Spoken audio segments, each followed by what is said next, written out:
and it's like 9 p.m., but it's Icelandic spring, so it's still light out, and we're just hanging out up there, and so we're just sitting there, and now the sun is starting to set, and it's like 11 p.m. and we were actually above the clouds, but you could see the tops of the other volcanoes in the distance.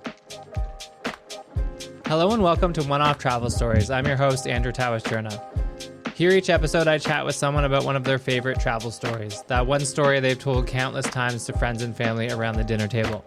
I'm excited to welcome Matt Wilson onto the podcast. Matt is the co-founder and CEO of the travel company Under 30 Experiences, where he has a number of travel experiences around the whole world and focuses on bringing those experiences to younger people so they can see the world.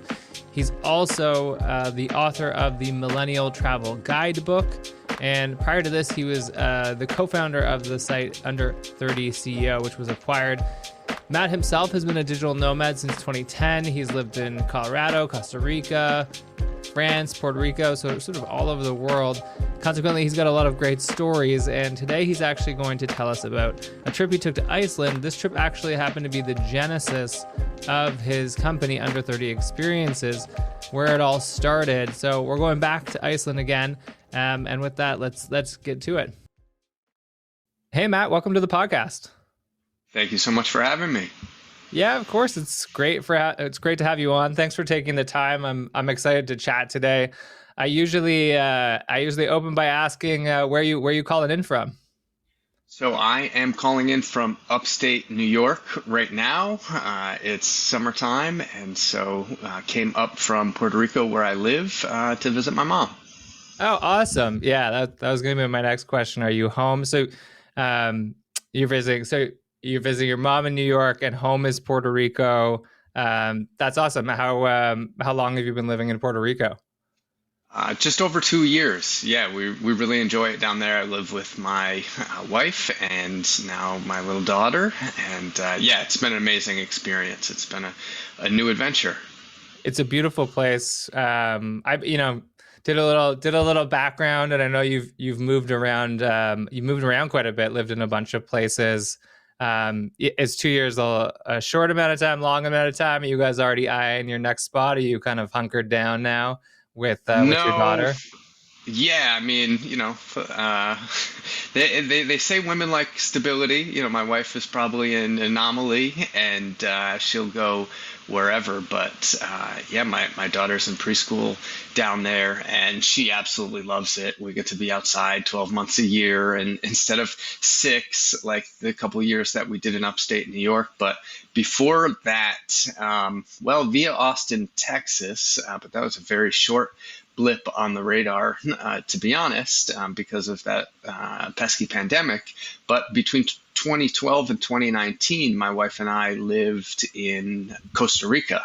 So we get San Jose, Costa Rica, and San Juan, Puerto Rico. Yeah. Completely confused all the time. So we'll be talking about, oh yeah, we got to go to San Jose today, and we're like, no, we live in Puerto Rico. Or we'll say Costa Rica when we're talking about Puerto Rico, and it's hard to keep straight. But yeah, so we're settled. We really enjoy it down there, and I would call it Costa Rica light. So we lived 2.5 hours from the capital city in Costa Rica.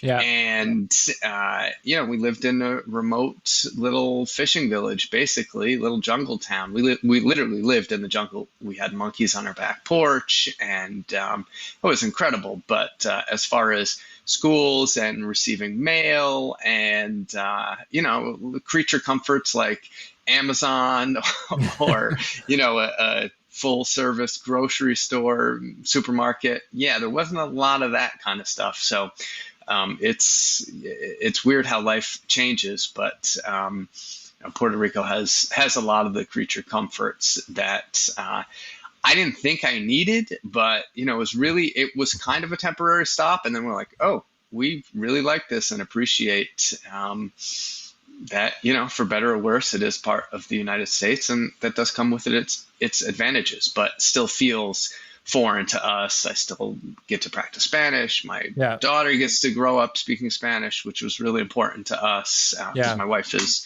from South America, and so it's important for her. She has a big family in Chile, and I have a small family in the States. So yeah, the language is really important. Yeah, tons of advantages of being down there, and it's just more laid back, and all the things you would think about Puerto Rico.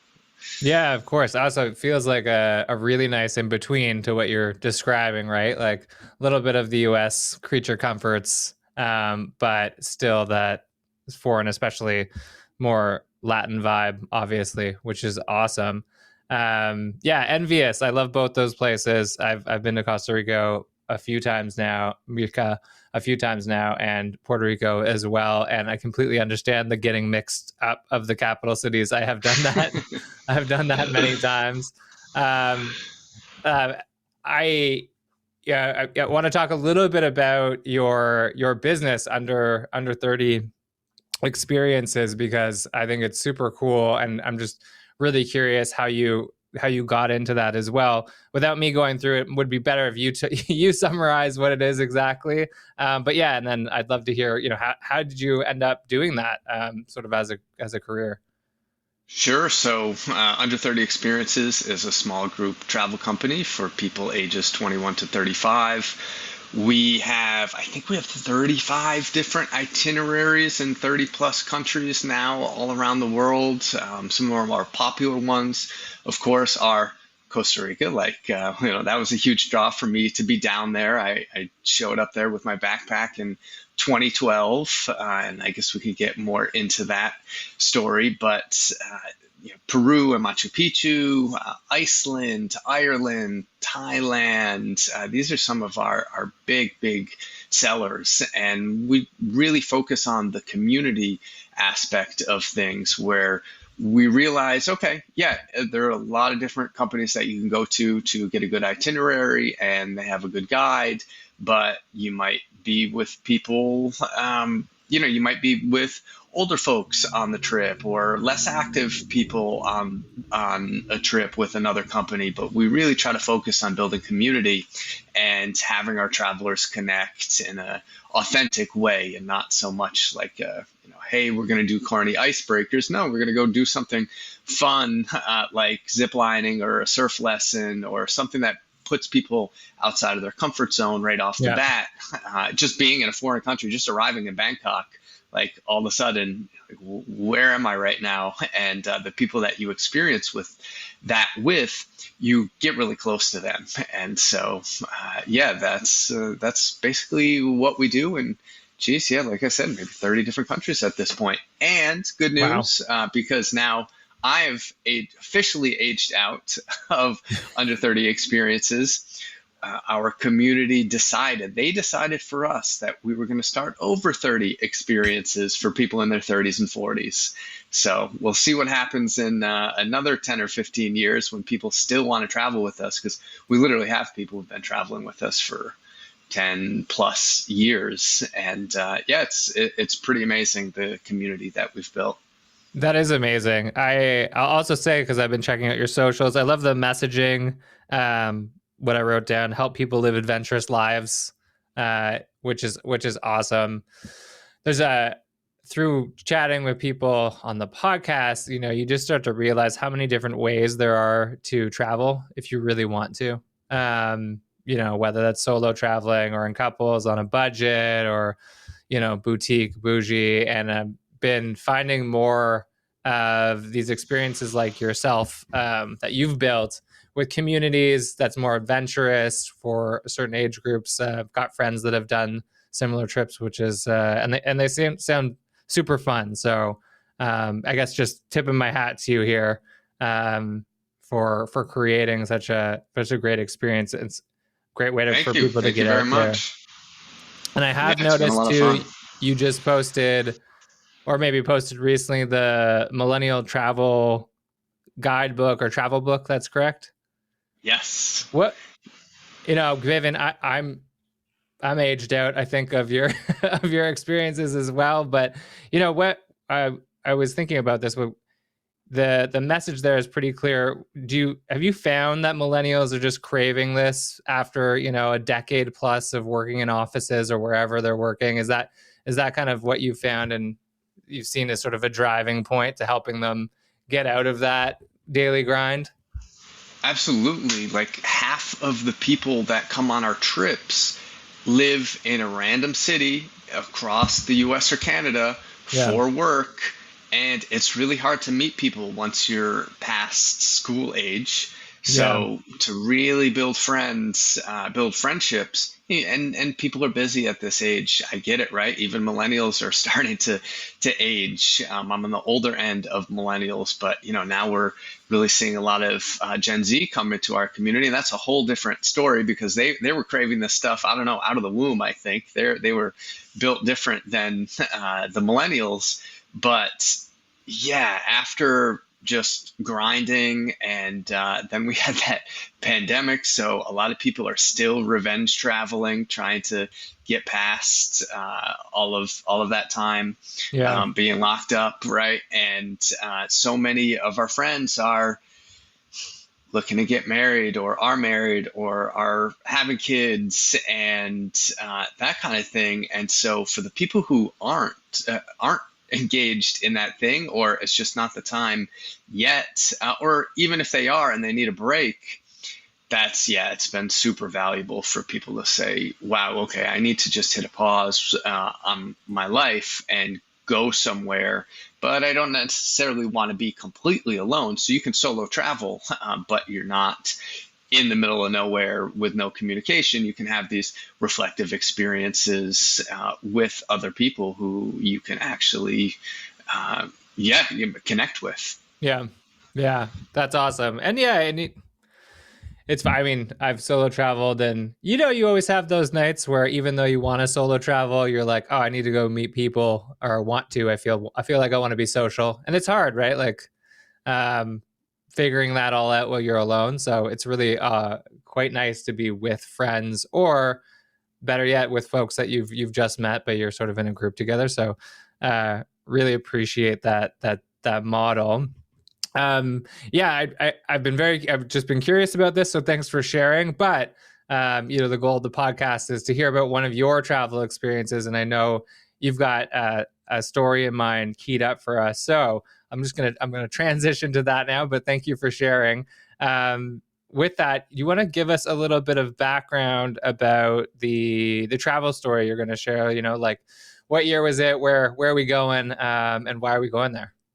Absolutely. So it'll all come full circle. You'll see in a bit here, Andrew. But I was in my early to mid 20s, and I was living in New York City with another guy in this little tiny apartment that we were splitting, and we had a fake wall built. In New York they have these real estate is so expensive that they have these companies that will come in and literally put in a fake wall. It's like they pump air into it. Anyway, you can hear everything the person, your roommate is doing, and just crammed in a tight space with a lot of people. And I found myself going to the same bar, whiskey. Shout out to Whiskey Tavern, good people.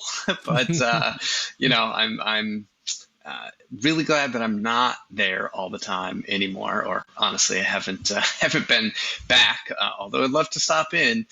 It was just kind of the same old grind as we were discussing. I was working in the startup tech scene, and my business partner and I, Jared O'Toole, had a website for entrepreneurs called under30ceo.com. And so we had a media site. We offered advice, different articles for young people trying to start businesses. We followed a lot of the news and the trends. And this was, pre-AI. This was like at the birth of social media, right? So this was beginning of Web 2.0. And so we were all about it. But it was a grind. And we were working long days for not a lot of money to live in New York City. We're trying to make our dream happen, trying to make the hustle be sustainable for us. And it was, but life in New York City is expensive, and so we weren't doing any traveling. I mean, we grew up in Poughkeepsie where people don't really travel. Like it's Yeah.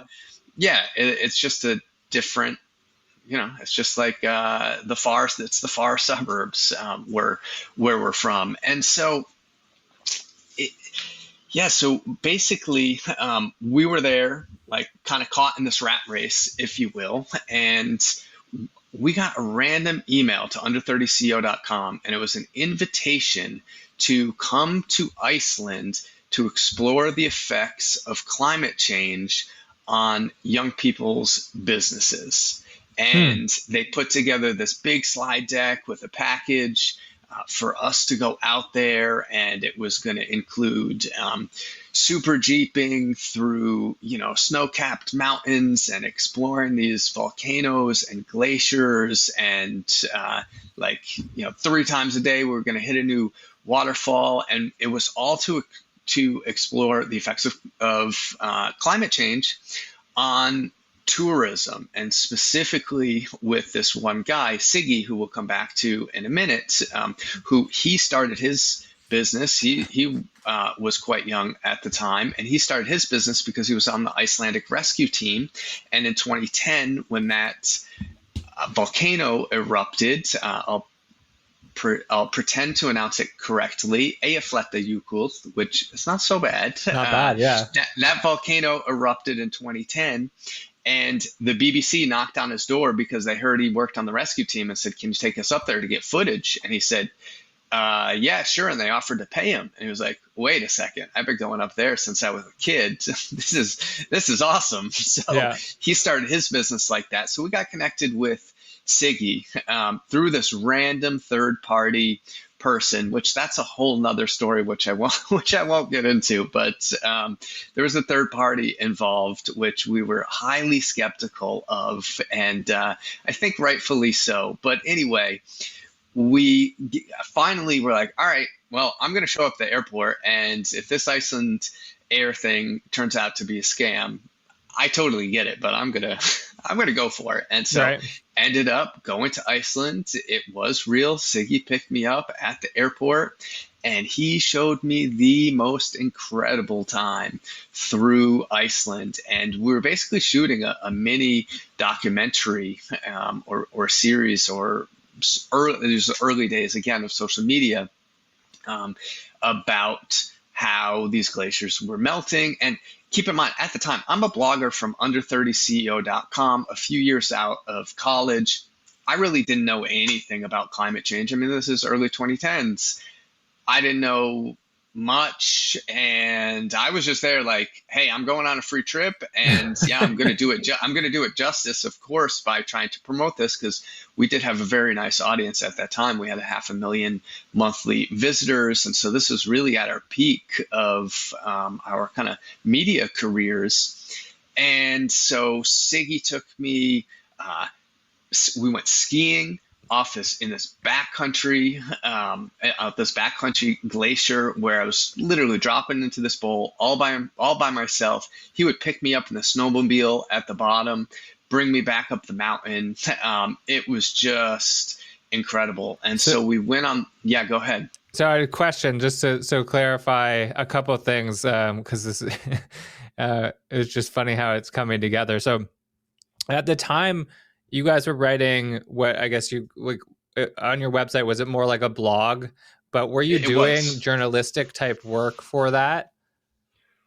Yes and no. This was a bit outside of our wheelhouse. Yeah. This particular project was outside of our wheelhouse. However, we were publishing news.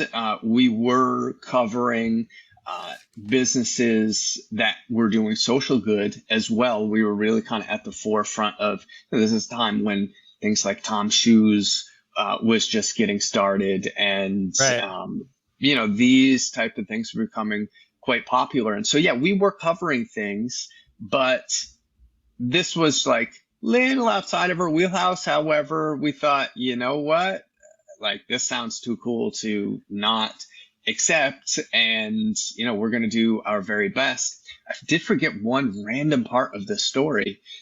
Okay. That actually that comes later. It's all piecing together in my mind. But later, I'll give the spoiler. Later, we came back for a startup conference, which is kind of how that's a little teaser for later on in the story. Okay, okay. And Ziggy, so he had started a business on the back of, as you explained, well, I guess the volcano eruption. So was the idea that they were like, hey, check out this, under 30 this person building a business in Iceland, and come research how they're doing it, how other folks are doing it, so you guys can blog about it, basically. That's right, but it was very specifically focused on the social good aspect Okay. because when you go to Iceland, like the first time I went to this one particular glacier on the south coast, and the first time I went in 2012, there was like a little puddle from the melting glacier, Yeah. and you had to walk like 25 meters from the parking lot to get to the glacier. And then when I went back, it was like 150-meter walk to the glacier, and there was a pond, like basically a pond, the beginning of a glacier lagoon. And then I went back a few years later, and it was like a 250-meter walk from the parking lot to get to the glacier. And there were like floating chunks of ice in what was then a glacier lagoon, and I haven't been back in a little while, but it was just so evident in front of our eyes. So that was something that was, and of course, there's lots of science behind all of this, but to be able to see some of the firsthand effects. And when I say there's lots of science, there's lots of debatable science and what is causing, this area of Iceland to get a little bit warmer. But at that time they were starting projects. This is aside from Siggi, but they had cameras pointed at the glaciers so that people could actually see and see firsthand how the glaciers were melting. And Yeah. so, well, we know how that's played out in the last 10 or 15 years. Yeah, yeah. I was recently in Alaska, and they've done similar stuff. It's crazy to look at the old photos, Sure. and see the difference. Yeah. So you arrive and meet Ziggy. Yeah. Was tell me about Ziggy. It was from their perspective. Were they just like, okay, awesome? Like they're going to talk about my business. I'm going to take you around and show you an amazing time. Was it more like an adventure travel type business, like come and we'll do experiences around Iceland? That's right. So he was basically comping me a trip to Yeah. come and see what he does. Obviously, we were going to cover what he does, but frame the social good aspect of that on how, like, if these glaciers melt, he's not going to have a business type of thing. Gotcha. And yeah, so raise awareness. And also, yeah, he was going to get a bunch of coverage out of it. And but Siggy and I hit it off right away. He's like Yeah. this Viking dude with a beard and just a really fun, playful guy. He spends a lot of his time way deep in the backcountry. He has an entrepreneurial mind, and so his brain is always going, but he's not the traditional type that likes to sit in front of the computer all day. He needs to really disconnect. And like his business partners will say, oh, yeah, Siggy goes to his mountain house, as he calls it, and he comes back with just amazing ideas. And so he and I, to kind of have that together, along with the film crew that was capturing a lot of the content for this, yeah, it was a pretty cool experience. So we just went and had a ball all over this country, and of course, we're going to these places to capture good content. And this was before everyone on the anybody on the internet could be a travel blogger. Like it was. We had real cameras and real crew with us, and so yeah, it was. Siggy and I instantly kicked it off, and we still work with Siggy's company. Siggy's not even a part of it anymore. He's gone off to do his own thing, but yeah, we still work with Siggy's company over there. That's cool. That's amazing. So, yeah, you're there. Siggy's taking you around, as you said, like backcountry skiing. What else did you get up to? Or I guess, what was sort of the highlight, if you will, of the experience? I mean, geez. I'll just go through. I'll name a bunch of random highlights because they're kind of too many to list. I'm going out to the Westman Islands off the south coast of Iceland on that ferry where I don't know, this volcanic landscape is just, you got to see it to believe it type of thing. And so we're out there looking for puffins, and he's telling us Viking stories, and we're having campfires, and it is this trip was in the spring, I suppose, but the vibe was really high in Iceland as it was starting to get warmer, and so people were loving the weather, and the days were getting longer after a very long Icelandic winter. Everybody was out partying, and of course we did a bunch of hiking back through Thorsmark and through the different glacial regions, all the different waterfalls. I mean, you have the Blue Lagoon, of course, right? Which is especially in 2012, it was, I'm not going to say it was off the beaten path even then, but it wasn't super popularized like it has been now. Iceland has exploded with tourism, and we're really lucky to get in early there and ride that wave. But it all kind of led up to this fateful day, I suppose, climbing up this glacier. If you want me to proceed. Yeah. Go for it. So yeah, so Siggy has this Super Jeep, and I never heard of Super Jeep anywhere. And the brand of these trucks are not even Jeep, but this was his truck. I believe it was named George, and it was like a Ford Excursion on huge tires. I mean, it's not a monster truck, but big off-road vehicle Yeah. that is capable of going. It's got a snorkel on it. It goes through the rivers. I mean, he was showing us how when you cross a river, please don't try this at home unless you know what you're doing and you know the depth of the river. These are professional guides, professional drivers. But if you're going to cross a river, you don't take it. You have to go down it at an angle, and your wheels. These trucks are designed to do this. Again, don't take your Toyota Tacoma off and do this, but it literally floats down the river, and so if you don't hit it at an angle, because then you can topple over the truck, or it can roll, Right. or get pushed down sideways. But if you're going to cross a heavy river, you got to kind of angle the truck down the river so it hits you, and you kind of raft down the river a little bit. And this is only a couple feet of water, but this is not water that you would want to cross on foot, Yeah. because A, it's flowing, and B, it's Iceland in, I don't know, I was there in late March, I believe. True. And so we're just going all over the place, all over the backcountry, of course, in a sustainable way. These are real trails, but he was saying how tourists come in the rental cars, and even if it's a Land Cruiser, they do that and they just get swept away, and then they they owe $100,000 to somebody in Iceland, and they won't let them leave. And so again, don't do that. Leave the driver to Siggy.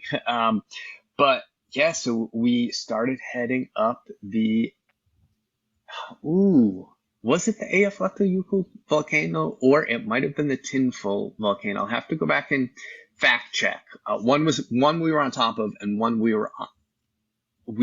was in the distance. But we started kind of in the late afternoon, evening, and climbing this glacier in his truck and in the Super Jeep. And again, this is a known route, but there's tons of snow on the ground. And we finally got up there, and it's like 9 p.m., but it's Icelandic spring, so it's still light out. And we're just hanging out up there. Siggy has a tradition of bringing a bottle of whiskey and always having a drink at the top of any mountain that he climbs or gets to the top of. And so we're just sitting there, and now the sun is starting to set, and it's like 11 p.m. and we were actually above the clouds, but you could see the tops of the other volcanoes in Wow. the distance. And yeah, we're just having a great time. And he's telling me more about his business, and I'm telling him more about my business. And so we kind of started kicking ideas around on how we could collaborate. And if you remember in 2007, right? That was kind of the peak of the great financial crisis. Well, that was the peak probably of the market, but 2008, 2009, 2010, those were rough times Yeah. for a lot of people, especially Icelanders, right? Like Icelanders got very rich and then lost it all. And, Yeah. uh, they kind of had to go back to their farming and fishing industry. And what they found after they found out that they weren't all investment bankers, unfortunately, they decided to go and start tourism businesses, much like Siggi. And so profiling his piece like that, and coming up with a plan on how we could also help out the startup ecosystem in Iceland was really cool. And on that trip, I also randomly met a guy off of Twitter, Oh, wow. Balaji. No, it's not Balaji. It's this is terrible. This is a long time ago, of course, but another random venture capitalist off of Twitter Yeah. who basically saw that we were there from Under 30 CEO, and he invited us to the Startup Iceland conference. So our very first trip, this is what we came up with on the top of the mountain, that we were going to promote and co-lead a retreat to the backcountry of Iceland for entrepreneurs who were our blog readers at the time of under30ceo.com. And he was going to take us on an amazing retreat. We were going to connect and network and do the same kind of things I talked about with Under 30 experiences, but this was specifically a retreat for entrepreneurs. We were going to go to the Startup Iceland conference, which we ended up doing. This later happened. We planned this first trip like crazy, like 2 months time. And there's so many different little stories that we can get into about that if you have time. But basically, we formed this kind of alliance between Midgard Adventure. At the time, it was called South Iceland Adventure, and Under 30 Experiences. We brought in the team from Startup Iceland. I attracted all the entrepreneurs with Jared at Under 30 CEO. And we were somehow able to fill a trip and come back. We ended up coordinating a visit to the president of Iceland's house. So first, for anybody Under 30 Experiences fans, yes, on the very first Under 30 Experiences trip, and this is where the name came from. Of course, we had Under 30 CO. We just made it Under 30 Experiences. We didn't really give it a lot of thought, and because it was just like, hey, let's try this trip. And we went to the president of Iceland's house, allowed us in his home. There's no security, and maybe there is now, but there was not in 2012. We went to the U.S. Embassy as well. They wined and dined us. We went to the startup conference, so we were able to bring in some really great speakers who were the people in our group to address all these young entrepreneurs in Iceland who, they were rebuilding their economy. And tourism ended up to be a huge part of that. So that is the very first Under 30 Experiences. That's really the genesis story of the whole thing, which has changed completely. Just to be clear for anybody listening who's not familiar with us, you don't know people. So people started calling us, calling, emailing, however they got in touch with us at that time, and asking like, do you have to be under 30? Do you have to be a business owner? Do you have to be a CEO? Like, Right. I want to go to Iceland. And like, No, we really, no, you don't need to. We could just all go and have fun. And a lot of the feedback actually that we got from that trip was we didn't need any workshops or really even to go to the conference, although that was fun. Um, let's just go to Iceland and have a good time. And so, yeah, that's what we started doing. And it started to morph from there. And, there's it's been really, Andrew, it's been a 10 plus year tr- trip, journey, if you Right. will. But, I'll pause there. Um, Sounds like a nice escape from your apartment in New York City, that's for sure. So basically, you hatched what was under 30 experiences, the idea for it on top of a volcano in Iceland. Um, and yeah, it's very interesting how you painted the whole picture around what was happening in Iceland in the macro economy, like how this all fit together. So, yeah, I mean, super interesting, and it all makes sense with the times, and kind of cool that's how it all came together, was through a trip, basically. Thank you, thank you. Yeah, I hadn't thought of a lot of these details in a long time, to be honest. And so, yeah, that was fun to tell that part of the story. Um, I'm curious too. So, it's really cool the impact this trip had, on your life going forward from then. How did the actual documentary, if you will, come together? How did it all look? So, honestly, the finished product of that was nothing to write home about, nothing Yeah. against like the filmmakers or anything, but something larger spun out of this. And, being under 30 experiences and this 10 plus year collaboration between, uh, Siggy's company and under 30 experiences, like they still Right. take us up on the glaciers and then there's super jeeps to this day. Northern Lights season is coming up and they'll still be by our side. And so the content that we shot at the time was good and was definitely used. But now it's kind of interesting. The same experience that I had and the kind of epiphanies and awakenings that I had about climate change, that people can go and see for themselves through under 30 experiences. And we've taken hundreds, if not thousands, of people to Iceland now at this point, definitely in the hundreds. I would have to do that math, but yeah, probably well over 1,000 people have gone to Iceland through our company and seen it exactly how it is. And so that firsthand experience, I think, is even more powerful than anything that we could have. This video didn't Right. end up going viral, right? Like, of course, we tried and we wanted it to. But I think something more impactful spun out of it. So it was really interesting how, the twists and turns of what you set out to do and plan, as any good trip, right?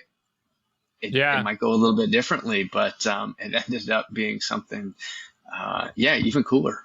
Yeah. I've been hearing lots of great stories over the past little while around folks going on trips and them being kind of turning points. I don't know whether that's just getting outside of your not even comfort zone, but sort of habitual life or how life is going, and being able to brainstorm a little bit, kind of like Ziggy's mountain house, Sure.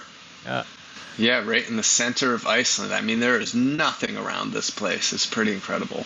yeah. Well, that's another thing. Iceland itself is so beautiful, a very different landscape than anything you'll experience anywhere else. So, great place to sort of think about things, if you will.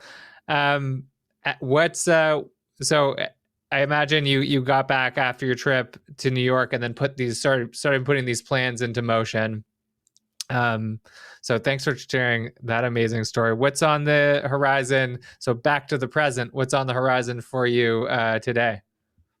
So, wow. So it's hard to kind of fast forward through 12 years of this, but all of a sudden we're back to the present. And I mean, we have a new trip to Vietnam rolling out. I just got back from Cuba personally, scouting out our trip. And yeah, that's going to be a really amazing experience, of course, to support the Cuban people best we can. I mean, the impact that tourism and we really can't call it tourism through the U.S. government or due to sanctions, right? But the impact that people can have directly to the people by going to Cuba and doing the right things and again, supporting the Cuban people and these small-time business owners it's really pretty impressive. I'm trying to get to El Salvador, a country that's completely turned around in the last several years and is really an emerging hotspot right now for tourism. Yes, I can call it that. It's actually, I think it's one of the only countries in the region that has a level 1 travel warning from the U.S. State Department, meaning the U.S. government has no qualms about you going there whatsoever. Like, they don't even say, be careful. That's how safe it is. I mean, they probably say be careful, but you should be careful anywhere you go in the world, especially in the United States, but we don't have to get into that.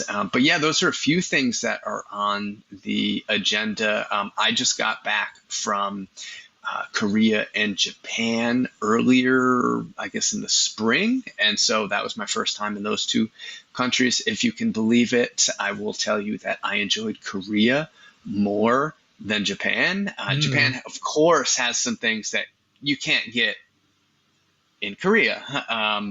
And those two countries are very different, and they're very different on purpose. But yeah, there's amazing stuff in Japan, but Korea, I still really felt that it was off the beaten path. And my wife is actually going back in a couple weeks because she wants to start up beauty trips out there under her own business, because the big thing there. These like all the women on our trips were all getting stuff done out there at a fraction of the cost. And I had no idea that was this big. And, I don't watch a lot of Netflix, but those K-pop series, K-drama, there we go, are extremely popular right now. And Squid Games, and like, that's the cultural exports that Korea have are quite impressive. And so my wife's going to start something out there as well. So yeah, we got some things going for sure. That's amazing. A lot there. So a lot going on. I'm Canadian, so I got I went to Cuba as like a kid, like early teen, and it's super normal. It's like a very regular destination for us, and an absolutely a beautiful place. Havana was so interesting. I remember it well because it was one of the first kind of places I traveled to. So that's amazing that you've been checking that out. And all of those places are amazing. I hope for folks that get to travel with you, with your company, that they spark something like you had in Iceland, and they think about, maybe working with these countries in a sustainable way, working through communities, and building or helping there. Who knows, right? Like, your trip has obviously led to so much in the past 10 plus years. So yeah, maybe you'll stimulate that for someone else. Absolutely, and I know we already have many times over. Just we call them success stories internally. It's kind of like well, maybe now I'm dating myself a little bit, but there's some comedian who says, if a friend gets divorced, right, don't call him and say, oh, I'm sorry, tell him congratulations, right? So on the same note, if you're on a trip and you're thinking about quitting your job or something like that, making real life changes, people are like, you got 12 people around you who are like, yeah, do it, like stay, cancel your flight, move your flight, like we'll help you craft the message to your boss. It's we get a lot of what we call success stories, and honestly, people just taking control of their lives. And you leave the country and you get a chance to rethink things, reconnect with who you are. People get a chance to be themselves completely when they're traveling, because they're not around their family or their community or even their own culture or their society or their friends. Like, you get to show up on a trip or go to a random place, and when you land, like, you get to be a completely different person. You kind of leave all that baggage behind, and it's really freeing for a lot of people. And so it's amazing to see. Agreed. And honestly, I think a very positive note to wrap things up on. So, Matt, thanks so much for coming on and sharing your story, and sharing your experiences, and also for giving sort of the gift of travel to others. It's just awesome to hear. Thank you so much. It's been a lot of fun. I really enjoyed our conversation. Likewise. Thanks, Matt. A big thank you to Matt Wilson for coming on the podcast and sharing one of his travel stories. A fun one, because it led to so much more in his life. It had such a big impact. Definitely go check out his website, under30experiences.com. And as always, if you've got a great travel story that you want to share, you can find me at oneofftravelstories.com.